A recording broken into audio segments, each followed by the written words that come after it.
So I'm down here in Wellington for the Verb Readers and Writers Festival, which is crazy. It's so cool. It's an amazing opportunity and honestly something I never really thought I'd be doing.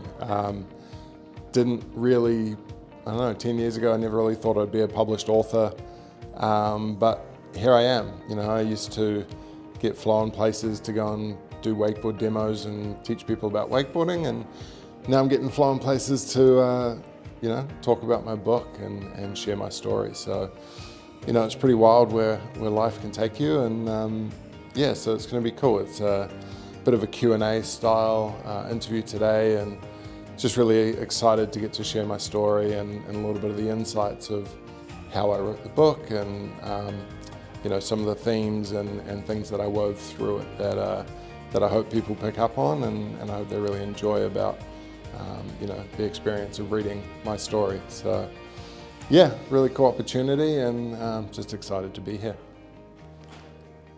Tēnā koutou, tēnā koutou, tēnā koutou katoa. No mai haere mai ki te Verb Readers and Writers Festival 2022. Ko Rujula toko inua. I am the festival programmer for Verb this year, and I'm so glad to welcome you all here. And Brad, is this your first outing as an author? It is, well, outing talking about your book out of Auckland, and it's quite exciting. It's a bit of a change from 10 years ago, where I get flown places to go and teach wakeboarding and things like that, and then now it's been flown places to go and speak about being an author, writing a book, and something I never thought would really be on the cards for me and in my journey. But it's the crazy thing is we never really know where life will take us. So. Brad, first off, congratulations, big achievement. Like, it's a big book. It's actually a big book. Thank you. Yeah, I mean, it's definitely, I didn't plan on it being 500 pages long, and it's quite funny. The first draft that I finished was close to 500,000 words. And it's funny, people are really impressed by that, but it's actually more of an indication that I've never written a book before. I didn't really know what I was doing. And I just sort of brain dumped my story and leaned quite heavily on my editors to help me pick what stayed in, what didn't. There was probably a lot of repetitive stuff from life before the injury and year to year, and a lot of detail about wakeboarding and the contests and things that maybe wasn't super necessary, and they just kind of helped me shape and craft it all. And it was 6 years in the making. Didn't plan on it taking that long, but again we pushed the deadline back probably 5 or 6 times, and the publishers were really good at kind of being flexible with that.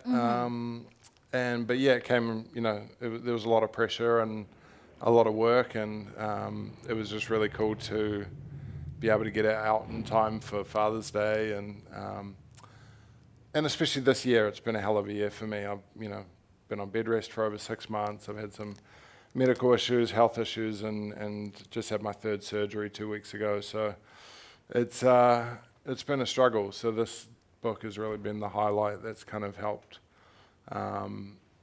get me through the year and kind of overshadow all of the negative stuff that's kind of gone on this year. So right. Yes, I wanted to talk to you about, you mentioned pressure. So when it comes to the book, what was that pressure for you? The main pressure was just getting the writing done, getting the work done. Let's be honest, I dropped out of school a year early. I was never great at studying. I probably failed English as far as I remember. My English teachers would be pretty surprised that I've, become a best-selling author. And it's funny because, I was never really good at sitting down. I was terrible at sitting down and actually, getting the work done. Whereas now I'm incredible at sitting down, but still terrible at getting the work done. That was part of the pressure. And I think as well, on top of that, I just really wanted to do the story justice. Like I didn't want to write it through kind of rose-tinted glasses and make it all, sound all perfect and everything. Like I wanted it to be really raw. I wanted it to be a true indication of what my life was and has been, and give people a real view at, the contrast from life before and the highs and everything that life was with wakeboarding and traveling and partying and sex and drugs and everything. And then to go to the contrast of losing my ability physically and a lot of the challenges around that and how I had to navigate all of that. So yeah, there was a lot of pressure that I put on myself to kind of tell that as authentically as I could. And I'm really happy with how it came out. I mean, even last night when I was in here and listening to one of the other authors talking about just the nerves and the anxiety, like those, once the work is done and it's set and the publisher's like, okay, yep, you're done, this is it. And then there's that time from then till when it comes out and just, oh my God, the anxiety of like, I mean, I left myself very open to be judged, very vulnerable with what I put out there. And so, I was like, okay, what are people going to think? And it was literally the moment the book came out, all that weight was lifted. And even more so when I started getting feedback and people coming and going, oh my God, that was incredible. And it was pretty funny. I had one reader come back and they were like, when I was reading the book, at first I thought you were a bit of a womanizing douche.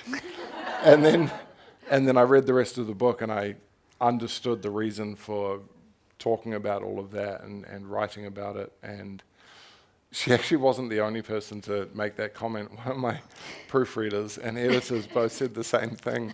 But it was more, and when they said that, but that was when they got to halfway through the book, and then all of them kind of said the same thing, like that was necessary. It was, it's kind of what helped make the story, and it really, I guess, again, that contrast to after the accident and everything that I went through and struggled with, and it's very relevant as well for young men to read about that stuff, and especially with the importance I put on sex and the struggles I had afterwards.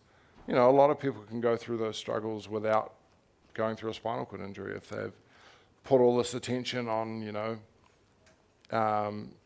getting their numbers up with women or anything like that, and then all of a sudden you get into a relationship and you've got to kind of adjust the way that you approach things and the things that drive us and the mentality that we have. And so it was really interesting. And even other pro wakeboarders and the way that they struggled with moving on from being a pro athlete, and it's like, what's next? And so for me it was sudden, it was instant. But then for them it was over the period of a few years. And so it was really interesting, and I was able to actually relate to some of these friends of mine that I'd met and become friends with through wakeboarding, and to be able to share that was really cool. I definitely didn't expect that, because it just felt like such a instant, heavy thing for me to go through. And so no, it's been really cool to get feedback from other athletes and other people who, it's just kind of adapting to change and the way that life does change, and we all need to kind of adapt. So, you said a few things here that I sort of want to come back to. I've got two questions. They're both pretty big. So just start with the first one. And the second one sort of relates to masculinity, as you talked about, just now as you touched upon, and how we see masculinity in Aotearoa today. And, the performance of being a man, performance of being, and you do talk about that in the book, and how that changes from the life you used to have and the kind of person you used to be, and at least from the outside looking on, and the person you are today, and how masculinity as a concept changes to that. So we'll come to that, and I would like to hear your thoughts on that. But first of all, I'm going to ask you a question that I absolutely hate when other people ask me, but I'm going to sit here and do it to you, which is, why did you want to write this book? And I ask you this because of your history with not being a big reader or being a writer. See, when I look at myself, there was I am a writer. I didn't become one. I was one. If I stop writing, there is like zero reasons for me to be alive, as far as I can see. Like, what am I doing? But you, like, you know, it was not. You didn't have to write a book, but you sat down and you wrote a big. Why? Why did you do it? Yeah, and I mean, on the flip side of like what, you know, your approach to it all and your experience with it, like, I think I've read 8 books in my entire life, one being my own. Like, and most of those came after the accident, and 2 of them have been since publishing my own book. So it's odd to not be much of a reader and then write your own book. And I think there were several reasons. When I started, you know, felt like I had a story to tell. I kind of thought the book might end with me getting up and walking again. You know, it was sort of, I didn't know where it was going to go. And when I did get approached by a publisher, like I'd already started writing at that point, and I got approached, and they asked me if I wanted a ghostwriter to kind of help come in and write the story for me, which, you know, a lot of athletes and celebrities and people get, you know, they do it that way. And I could have quite easily taken that option, but I wanted to do it myself. It was more that, you know, I'd been thrown into the situation where there wasn't a lot that I could do anymore on my own. And this was something that I really felt I wanted to accomplish. It was a challenge, you know, to come, like a bigger challenge than anything I'd really felt I'd put myself into with the lack of experience I had. And so, yeah, I just wanted to tell my story. And then as I was going and I was learning a lot of things about myself from my kinesiologist and life coach, my guru, Susie, who I introduce a lot in the book, and we have some amazing dialogue, and she's taught me some incredible things. And I wouldn't be in this position without her. There would be no book without her. But everything I was learning, I wanted other people to be able to, you know, have that insight as well. And I guess if I had to really shorten it up, I wanted people to learn what I've learned without going through what I've been through. And I think that's something that's been really powerful with this experience, is being able to share the knowledge. And, you know, I know other people who have gone through spinal cord injuries, and especially new injuries. Yeah, I want people to be able to read and learn how to navigate it, but then also to understand that life isn't all of the scary things that we think it's going to be as soon as this injury happened. You know, it's very daunting. It's a very frightening experience. But, you know, over time I've learned that a lot of the things that I believed, you know, I thought that I'd be a burden on my friends and family. I thought life wouldn't be worth living. No woman would ever want me. All of these beliefs that I attached to being a quadriplegic. And, you know, I've disproved all of those things over time. And so, you know, I want people to be able to read my story and know that it's going to be okay. And that, yeah, that they'll be able to pick up some of these tools that I've put into the book that have really, really helped me. And I feel like I've gotten to this place of, I don't want to use the word enlightenment, but, you know, I've really grown. And I really struggled. I tried reading some books by like Eckhart Tolle and some of these ones to get to that place, but it was such a leap for me to get there from where I was. And so what I've done is I've taken people on, you know, the reader on the stepping stones to get to that place, and all the struggles and me like not understanding it the first time it was explained to me, and needing different analogies to kind of wrap my head around it. And so, yeah, I wanted to guide people along on that journey and hopefully make it a bit more of an easy jump to get to that place. So yeah, there's a few things there, but it was just something a challenge I wanted to do on my own. And Actually something we spoke about before, like when I was a wakeboarder and I was very physical, loved building things with my hands. I loved to create, and my dad was a builder. He taught me how to build as I was growing up, and I landed a job at Lake Roanoke working for my sponsor and building all the ramps and rails and obstacles that we would hit on our wakeboards. And when I had my injury, I thought that was done for me. I thought I'd never be able to build and create with my own two hands. And sure, it wasn't with my hands. It was with holding a mouth stylus in my mouth and tapping away on my phone on a Word document. But I was able to build something, and it was something that I was able to, at the end, kind of sit back and be proud of what I'd created. And so that was a huge part of it for me as well.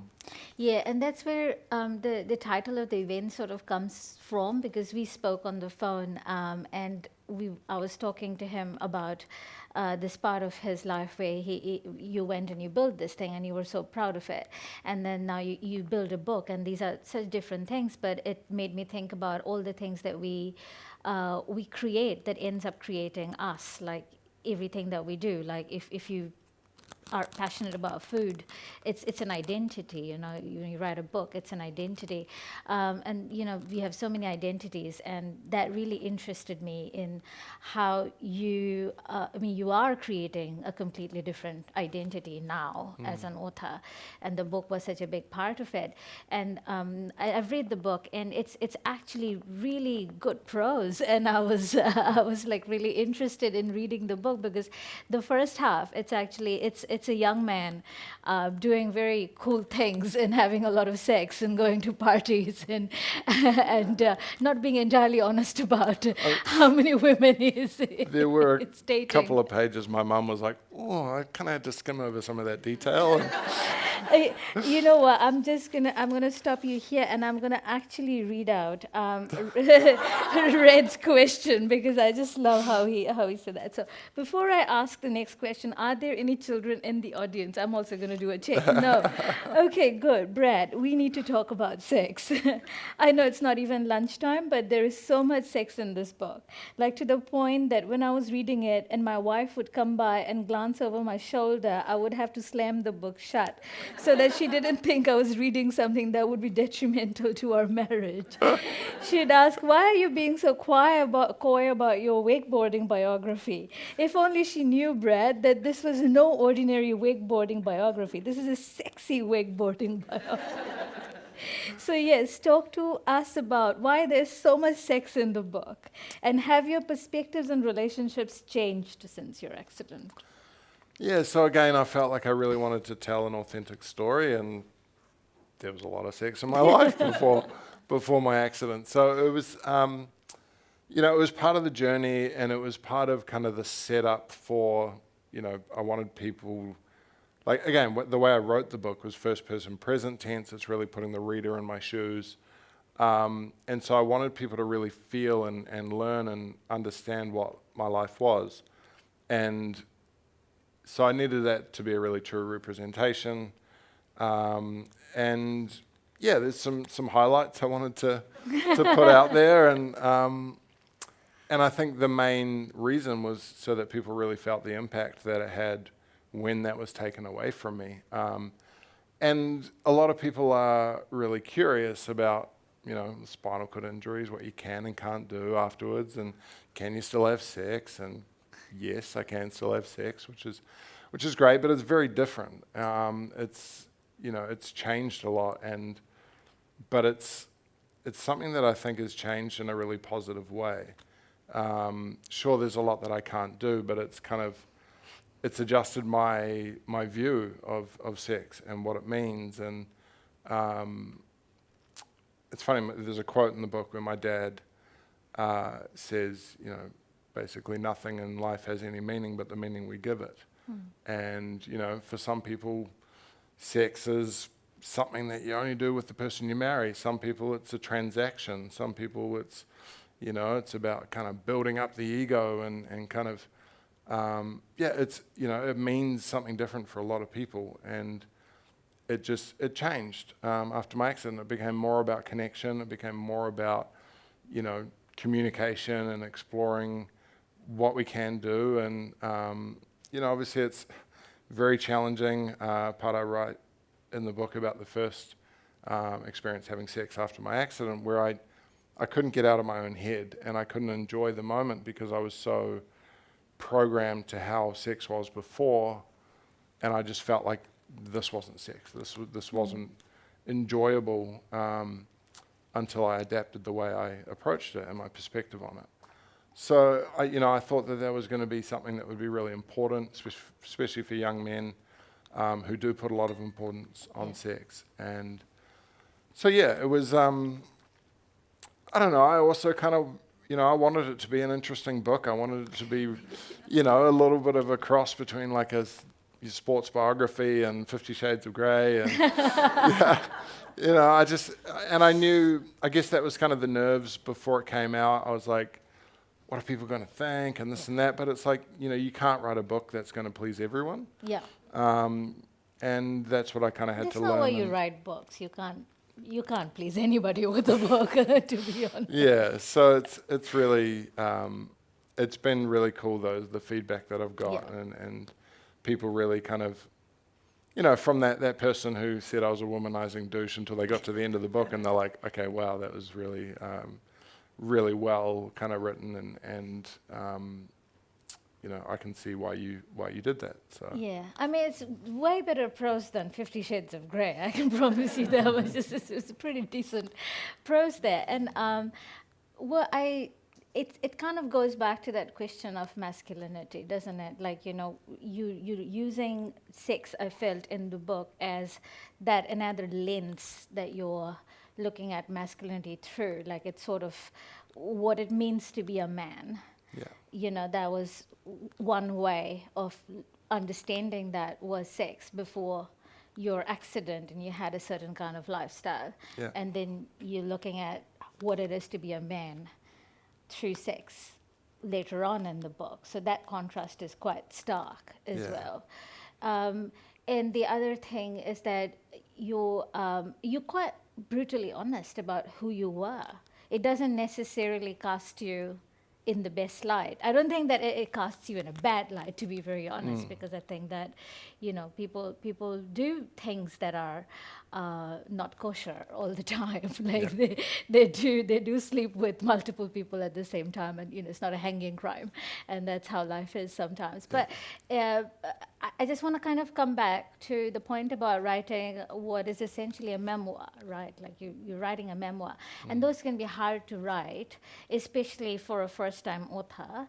I'm a novelist, so I'm very happy to stand behind fiction. Yeah. I do not ever want to talk about my life at all. But when you're writing a memoir, it's not just about you. It's about the people you've been with, the people you've slept with, the people who you probably haven't told that you were dating them while you were dating someone else, your family and everyone else. And I just wanted to touch on that. Like, how did you feel about talking so honestly, not just about your life, but everyone else that was in your life? Like, was that hard? Were you worried about that part? Yeah. I was a little bit, and I mean, it just came down to communicating with them. Like, I didn't reach out to every single person who was in the book. There were some people, if they weren't a major part, if there was nothing overly revealing about them, we just changed the name, changed a little bit of the hair color, this or that, whatever. So it didn't really matter in those ways. But, the people who really featured, and, there were some people I couldn't change their name. Like, you can't change the name of the best female pro wakeboarder out there because everyone knows who that is. And I was very surprised that she was okay with what I'd written. I actually had highlighted a bunch of it, and I was like, okay, well, I'm prepared to cut this part. If she's not comfortable with it, I can, adjust it in this way. But she was, more than okay with what I'd put forward. And so, it was a bit of a challenge navigating that. But no, everyone seemed, pretty receptive to it. I was quite surprised that, there were girlfriends I had post-accident who were more than willing to keep their names, even with some very revealing stuff about them in the book. But that, I think that was part of it, and part of, there was a lot of revealing stuff about myself, not necessarily painting myself in the best light, but that was, at the end of the day, that was actually, when you were mentioning that, I came to a thought where part of writing it in first person present tense was putting my mind back into the mentality that I was at that age, not coming from the angle where I'm at now. And so that was something that I threaded through the book, and I wanted the reader to really feel like it's coming from my perspective there, then, not now. And at the end of the day, the exposing my life and every part of it was kind of what it came down to, and where the title came from, Owning It. It's just about, taking who we are, the positives, the negatives, the flaws, the achievements, the goals, everything, and just owning it, going, okay, this is me. At the end of the day, it's, quite often we hide a lot of those things and don't really want to expose them, but for me, this was just my way of telling my story as authentically as I could, and in doing so, I really wanted to allow people to connect on a deeper level, because through vulnerability, I've found so much power in that. And it's, it is risky, and it is, we're putting yourself out there, you do risk being judged and things like that. But at the end of the day, it's, if it allows someone else to connect and go, okay, I don't feel so alone anymore. Or, I'm not the only one going through this, or I'm not the only one who's had these type of values and has had to really struggle to adapt and change them, then that was the whole point of the book, to allow people to connect and to allow people to really, just feel like they don't have to hide behind this kind of image of perfection that we see on social media, and everyone's kind of, thinking they have to live up to this expectation, which is so unrealistic.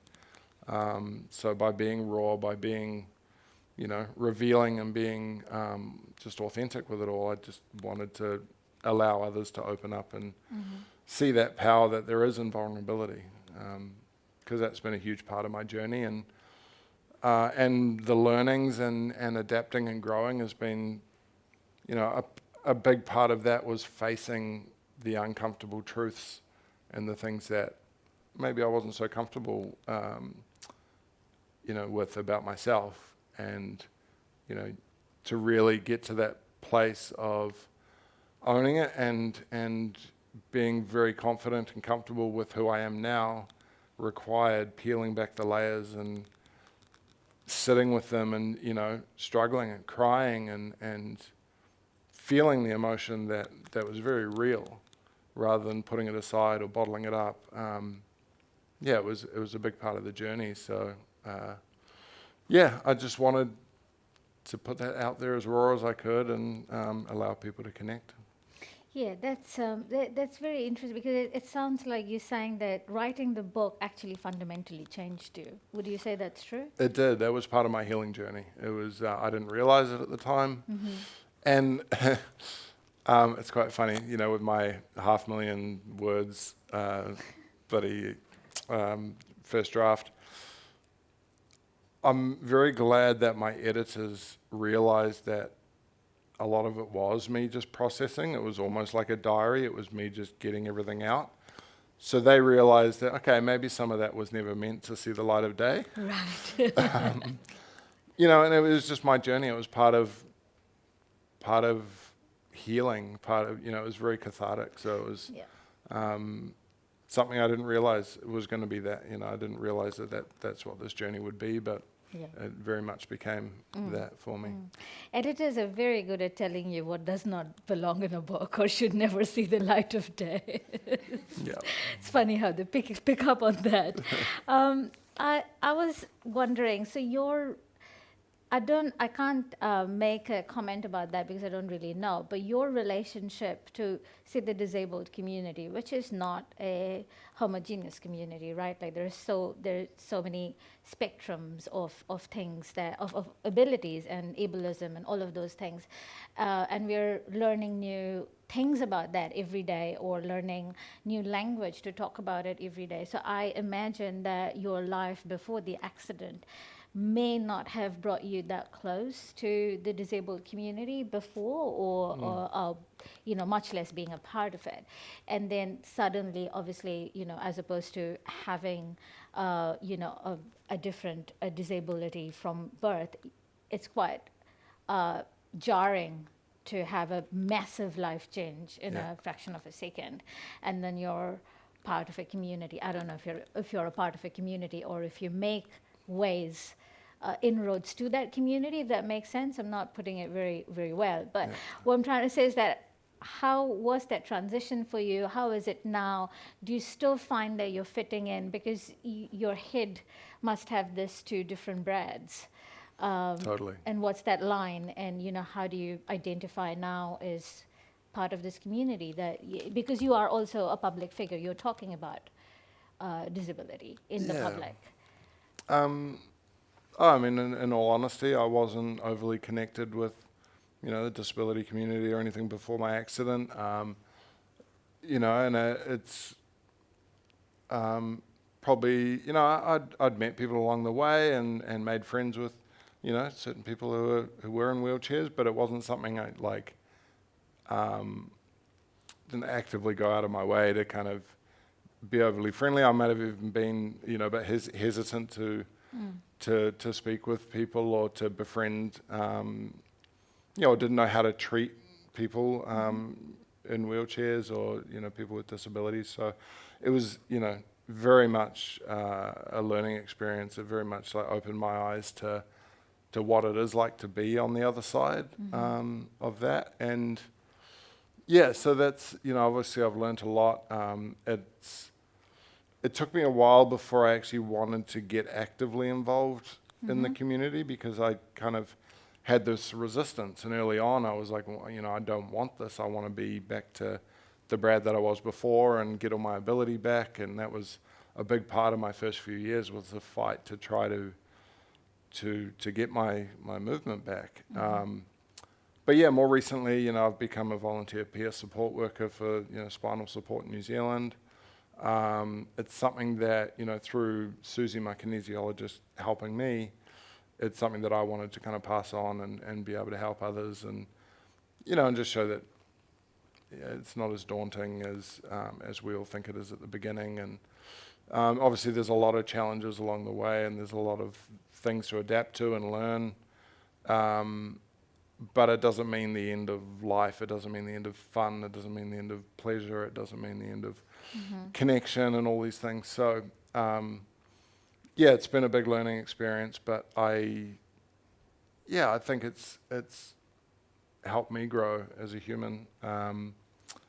And without going through this battle, I wouldn't have gotten to the place where I'm at. And I remember Susie telling me, and I thought she was crazy when she told me this. She was like, one day you're going to realize, how you're going to be so grateful, and you're going to realize how fortunate you are to be able to look into this stuff and to learn and to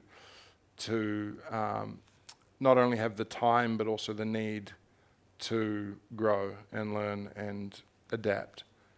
It's something that I think a lot of people over the span of their lifetimes try to, and want to kind of get to that place, but we've all got responsibilities and jobs and distractions, and if you're feeling anxious or you're feeling stressed or worried, you can go for a run, or you can go to the gym, or you can have sex, or you can do all these things that take your mind away from it and push it to the side, as opposed to confronting it and really learning about it. So I thought she was crazy, but I definitely realize now how lucky I am to have been able to work through all that stuff, to have had someone like her to help me through it. And so for me, if I'm able to help anyone else through that journey, then I really want to be able to do that. And so whether that's through being a peer support worker, or whether that's through someone reading my book and being able to kind of come along on that journey with me, and hopefully help them with their own journey. And I'm going to ask this, and I don't know if this is a wrong question, but I can't pass up the opportunity. But do you feel like it's always going to be this the before Brad and the after Brad, and this having this dividing line in between with something as traumatic as that? Or do you think that you're at a point where it's all Brad? Like, because I think that is the case for many people, for who've processed their injury differently, or whose it was not an injury to begin with, let's say. So Yeah, so I mean, I feel like in some aspects there'll always be that pre-accident Brad, post-accident Brad, and I think that's more around the physical stuff and around like, what I was able to do and kind of the importance I put on certain things. But I think mentally it's been, it's been sort of an evolving thing. I feel like I was, in a good place and had a lot of the right sort of beliefs and approaches to life before my injury that have still continued on now, but it's just the way that everything's evolved and the learnings that I've taken on and the way that I've grown. So yeah, I think it's just a constant evolving Brad. And one of the big things that I've carried across from me pre-accident is just my unwillingness to accept giving up or to accept that, I won't have adventure, or I won't be able to do certain things. Like, one of the biggest things that I enjoy doing now is taking barriers that are put in front of me and breaking them down and going, look, actually that's not true. And one of those is getting into freediving, which I can't swim, clearly. I float all right, but, we put weights on me and sink me to the bottom of a pool or, to the 10 meters down in the ocean. And it's just such a different out there thing that, people wouldn't expect someone in my position to do, but that's what I feel like my purpose in life is to kind of change the belief around that and to inspire others to go, look, well, what can I do? What is there? What are these opportunities? And I explain it in the book where I have this turning point, and it's basically where I shift my focus from everything I'd lost, everything I don't have anymore, everything I couldn't do, and all of these sorts of things, and going, okay, well, it's coming from a place of gratitude. What am I grateful for? What do I have? What can I do? What are my options? And at that point I was like, skydiving and scuba diving, like two things that I could potentially do that would be a very similar experience for me than it would be for an able-bodied person. But then when the scuba dive doctor told me, absolutely no, I cannot give you clearance to go scuba diving, and I picked up on the fact that it was because the nitrogen bubbles that get into your bloodstream from breathing compressed gas underwater, and I was like, wait. So if I hold my breath, do we get rid of those medical risks? And he's like, yeah, but there'll be a few other risks that you're adding in there. He's like, you realize you can't swim, right? And I'm like, thank you, Captain Obvious. But I'll figure that part out. Don't you worry about that. But it was as long as the medical risks were eliminated, then I was okay with that. And it was funny because initially when he said no, I was like gutted. I was like, this is a door that I'm supposed to go through and you're slamming it in my face. Like, fuck you. Like, I was so pissed off. Then I was like, then I realized, I started practicing holding my breath, and a couple of my friends chucked me in the pool, and we played this game of, throw your quadriplegic mate in the pool, how long can he hold his breath? And I got up to 5 minutes and 45 seconds, and I was like, found progression again in my life. I found something to be passionate about. I found this incredible camaraderie with my friends and the people that would, they're the ones bringing me back to the surface. Like, my life is literally in their hands, and it gave me this real core understanding of what we do and don't have control of.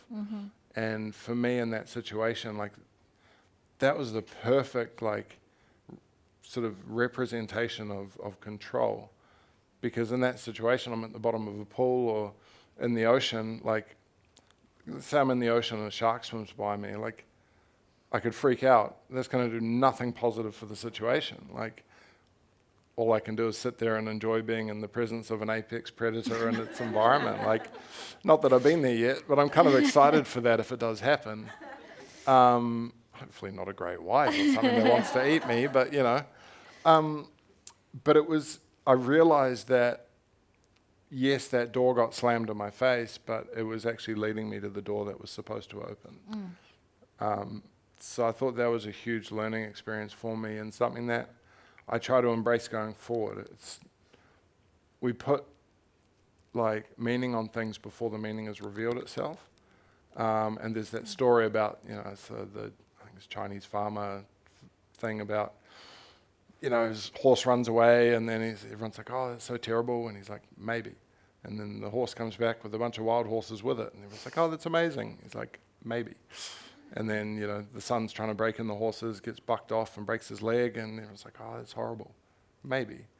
And then war breaks out and everyone gets drafted except the son because he's got a broken leg. And you could continue on as long as you wanted with that. And it's basically going, look, things happen in life and we label them as terrible or amazing, and we just don't know where they're leading us. And I think sometimes we just need to wait and let that meaning be revealed over time, and kind of just have faith that we're being led where we're supposed to go. And I think that's kind of one of the more powerful messages that hopefully comes through in the book. You made of sterner stuff. I'm always this close to giving up. Like, if it's hard, I'm not doing it. Like, if somebody says, you can't do this, I'll be like, you're right. I'm not going to challenge that at all. But it's definitely a personality trait. I kind of wanted to talk about, if you have the time, and it's a bit controversial, so I want to hear your thoughts on it. Love it. Because you are public. You are, you do talk publicly. You are a speaker. You are would you call yourself a motivational speaker, for example? Yeah. And it is primarily based on how your life has changed because of the injury and because of the abilities that you have and do not have. And I know that, it's a big topic to talk about, being an inspiration for others, and if being in a wheelchair, having any kind of a disability makes you necessarily an inspiration and stuff like that. And you're also very prolific on social media. You're very open about it. You are you do work as a motivational speaker. So I want to hear your thoughts on how you navigate those things, because there is obviously people who would say that, people are just people, and people who have a range of abilities do not need to serve as inspiration for others, for example. So how do you navigate that? I think, initially I kind of hated the amount of times I would get called an inspiration, very early on. And it was, obviously there's not really many greater compliments than being an inspiration to others. But I think the reason I hated it was because I didn't feel like I deserved it. And I felt like I was being called an inspiration purely because I had an injury. Right. And it's like, well, how does that make me inspirational, just because I broke my neck? But over time, I learned that it's obviously because of the way that I handled it and my attitude toward it and the way I kind of embraced it and moved forward. So, I think it's an interesting thing because, I didn't want, it's funny, there's a time I was out with my friends in town and we were at a bar and having a good time, and this, slightly older woman came up to me and she's like, oh my God, it's so amazing to see you out with your friends having a great time. And I flipped it on her. I was like, oh my God, it's so great that you're out. You must have got a babysitter and the kids at home, and at your age to just be out partying. And she looked at me with this thing, and I was like, yeah, it's kind of, I don't know. I kind of enjoyed flipping that back on her because, I don't know, I don't feel like going and doing something normal, it's not that inspiring. It does take more effort, and it does, even right now, I am in pain. I'm constantly in pain, and it is a challenge to be able to do these things sometimes. But it's just life. We're just out living life, and for. I get it. It's coming from a good angle. They're trying to, be positive and uplifting and things like that. But it's kind of, I don't know. It's kind of a bit of a interesting semi-backhanded compliment like that. I don't know. I'm just like, really? I'm just kind of having a beer with my mates. Like,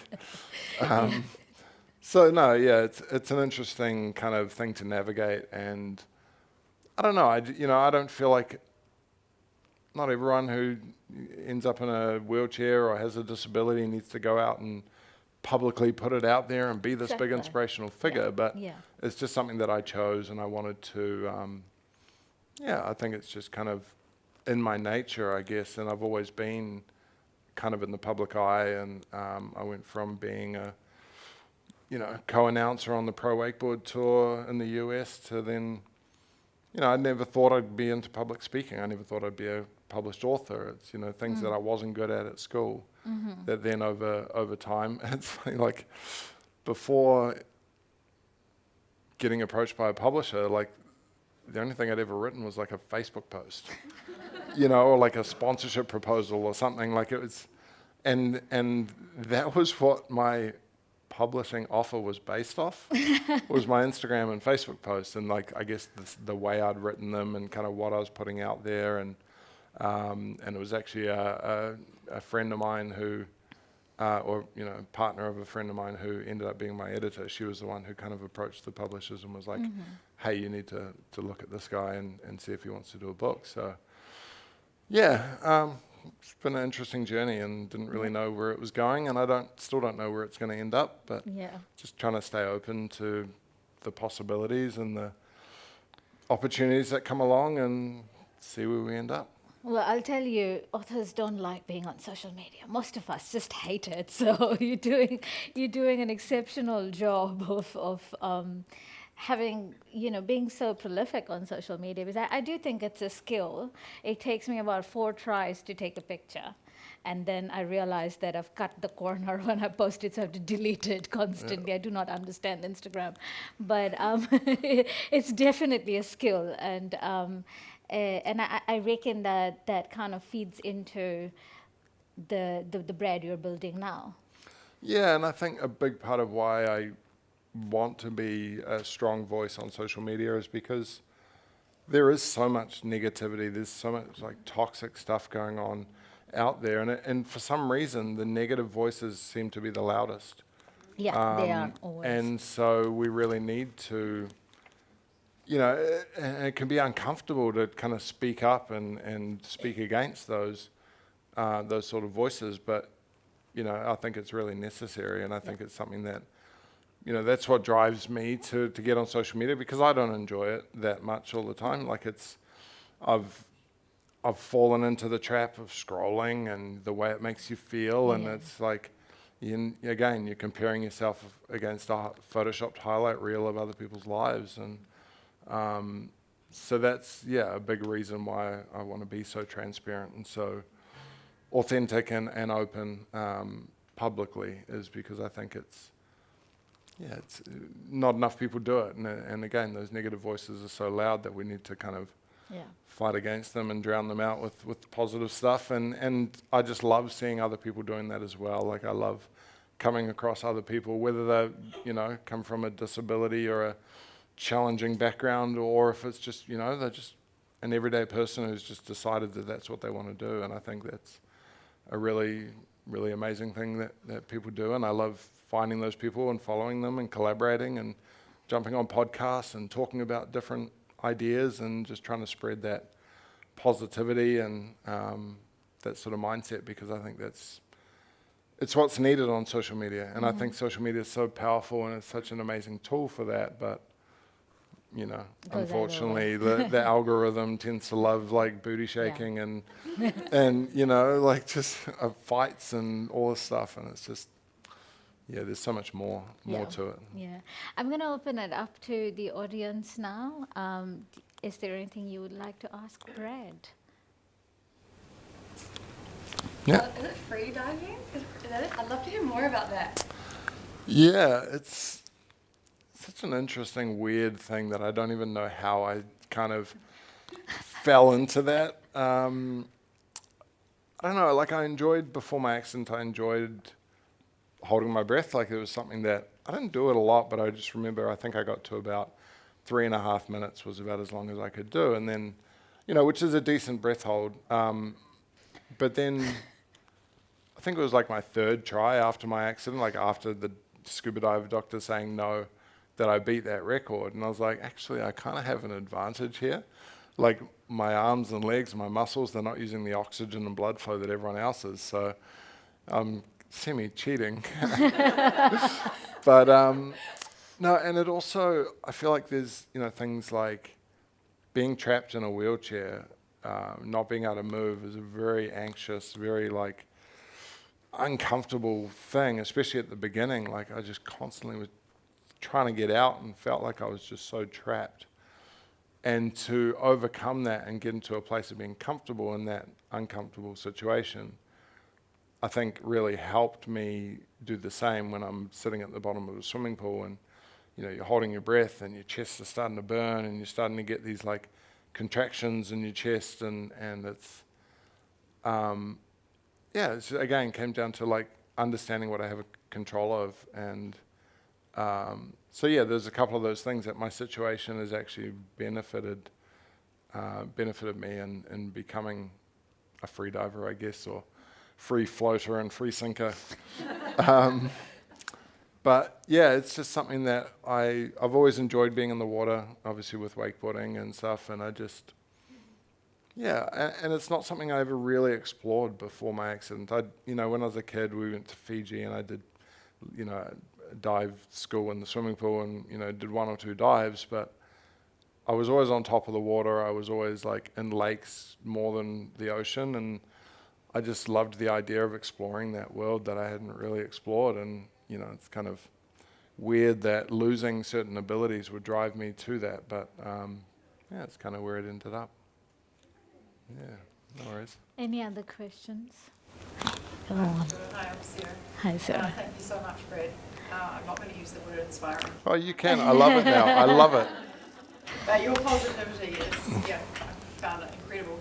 A question on behalf of my children. I told them I was coming to this talk. Yeah. And they were obviously really curious and fascinated. And now that I realise that you've written how many words in your first draft, their question is even more interesting to me. Yeah. How did you use a stylus, or did you use your voice to record it? And then how the actual process of getting that many words onto, could you just talk me through that? Yeah. Yeah, so I've got a phone mount that attaches to my chair and kind of mounts the phone in front of me. And I use a mouth stick stylus that I just tap away on the phone. That's how I, do everything. Basically, it's kind of my only way of being productive, besides like this sort of stuff. And so, I get that question a lot. Like people ask me if I dictated it or not, which I didn't. I wrote the whole thing manually using the stylus, and initially it was kind of woodpecker style, like 1 letter at a time, like tap, tap, tap, tap. And then thankfully Apple introduced the swipe to text. And so I was like, can swipe from letter to letter and it knows what word I'm looking for. And so that I'd say doubled my word count per minute.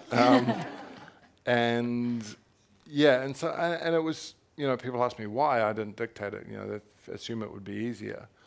And a lot of the time I kind of flip that back onto, any writer, like why does anyone type with their fingers and not dictate the whole thing? And a lot of it's, well, for me it was about what made sense and what flowed well, like with the pace at which my brain was working to be descriptive and to remember everything and to try to like figure out how to put it out there wasn't at the same pace as my speaking would be at. And so there was that, and then there was also the mistakes and the corrections I'd have to go back and make when dictating.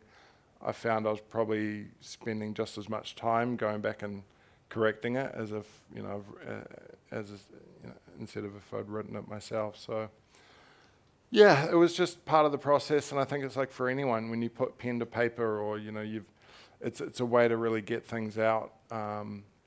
And so yeah, that was kind of just the way that worked for me, and dictating works for other people. And I think as well that first person present tense angle it's not our traditional storytelling. It's not like I was here and we did this and had an amazing time.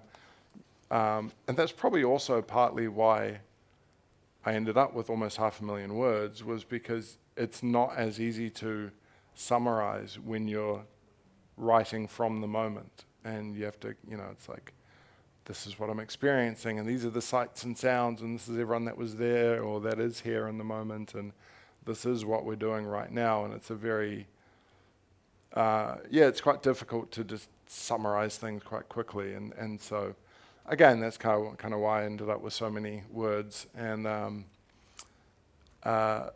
was just, I don't know, it was cool. I think, like, I could have chosen a ghostwriter. I could have done things, taken the easy path, but that's just not really how I do things. And it's just, again, going into it with no experience as well.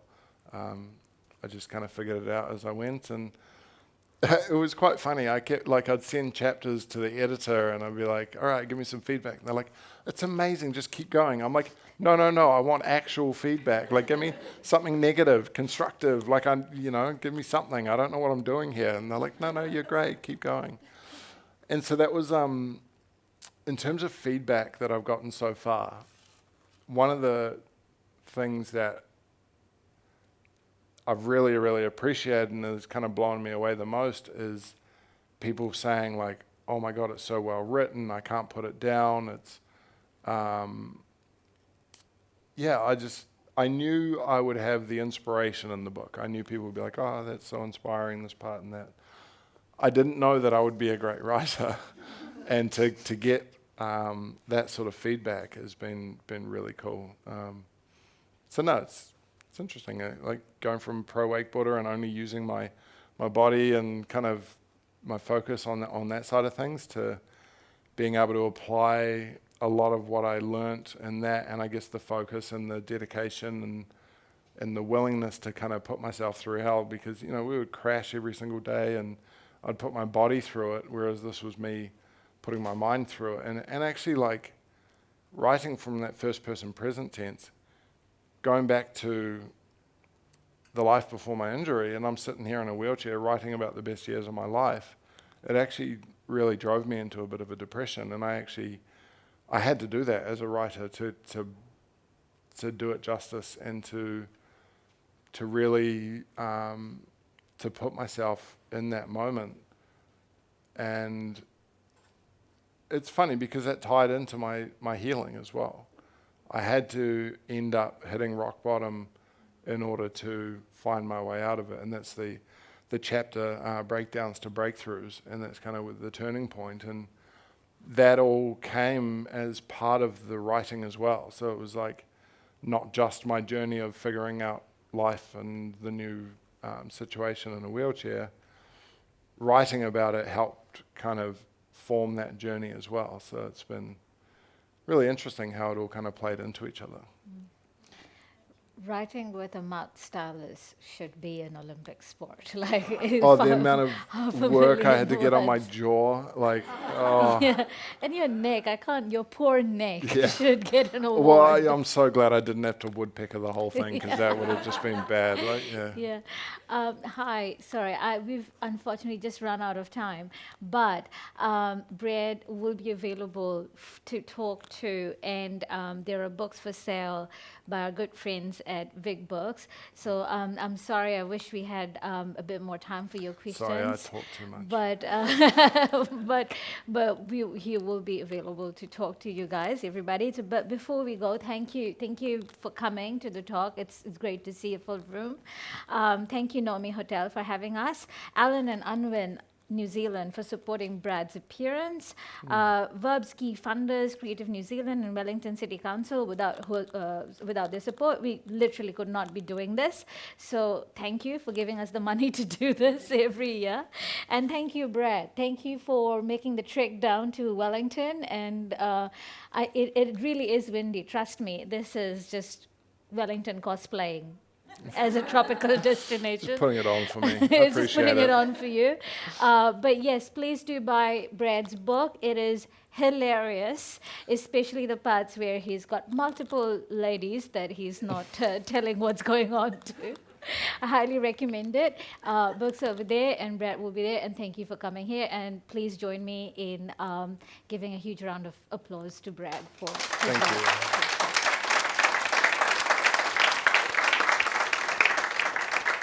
Thank you so much. And I will have, I got some Sharpies and stuff. I bite on a pen. I got pretty good at signing the cover, so happy to sign your books as well. So yeah, thank you. Two words as opposed to 500,000 words to start. One little swoop, that's about all you get. Yeah, thank you guys, appreciate it. Thank you, everybody.